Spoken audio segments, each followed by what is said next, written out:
Look at this kid. Why do you think she walks with bored legs? Now have a look at these x-rays. Do you also see the signs of splaying, fraying and cupping? Also these clinical signs like double malleolar sign, widening of wrist, Harrison's sulcus, rachitic rosary and craniotapes. Yes, you guessed it correctly. These are the clinical features of rickets. Do you also know this concept called refractory rickets? Let's understand this with a case.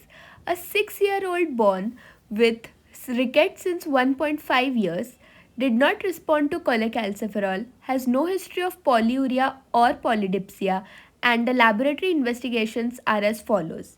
And the options are given as vitamin D dependent rickets, hypoparathyroidism, distant renal tubular acidosis, and hypophosphatemic rickets. Let's see how to approach this case. First, we need to check the values of serum phosphate level. The normal serum phosphate level in children are between 4 to 7.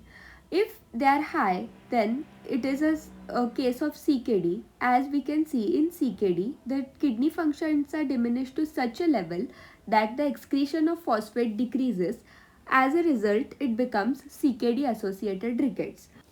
While if the serum phosphate levels are low, as given in this case to be 2, then we'll check for arterial blood gases.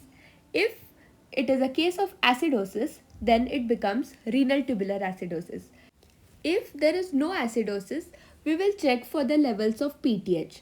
The normal PTH levels are between 10 to 65. And given in this question, the level of PTH is 28, which is normal.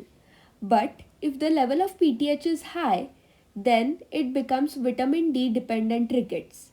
The clinical features of VDDR are ectodermal defects like epidermal cyst, oligodontia, and alopecia, in addition to the normal characteristics of rickets.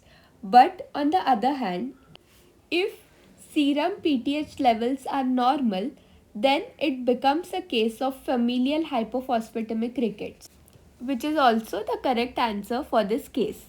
Familial hypophosphatemic rickets is a X-linked dominant disorder along with FEX gene mutation.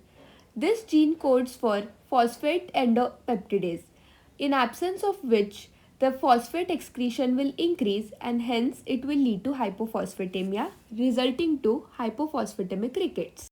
Hope you found this video interesting. Follow more for such videos. Thank you.